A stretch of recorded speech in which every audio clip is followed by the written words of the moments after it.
Welcome to the Souza Project.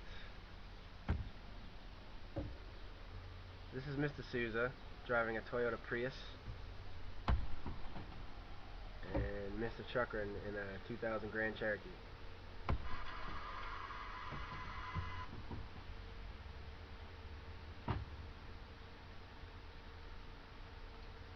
As you can see, a Prius impacting a wall,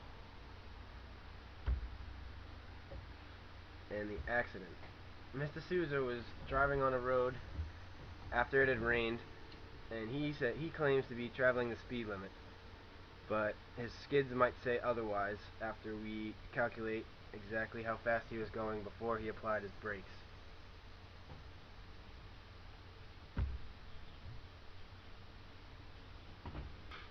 We calculated our scale factor by finding the actual length of the Prius that Mr. Souza was driving and dividing it by the model length that was on the floor to get 38.954 to be our scale factor.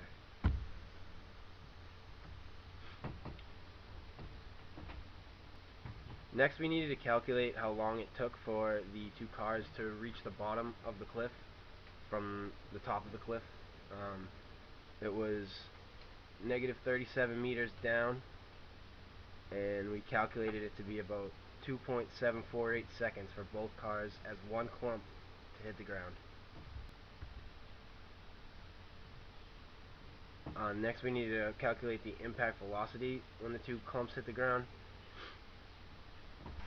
We calculate the horizontal velocity for the clump by dividing the distance that it fell, the horizontal distance, divided by the time it took.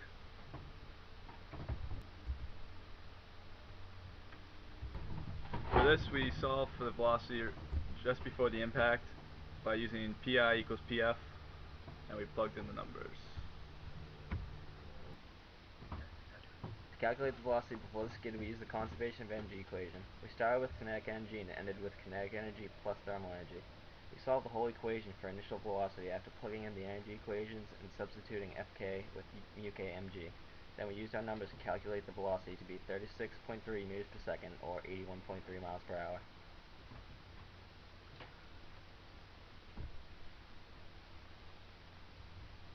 Did you ever think that possibly Mr. Souza's Prius gas pedal got stuck like the rest of other Toyotas?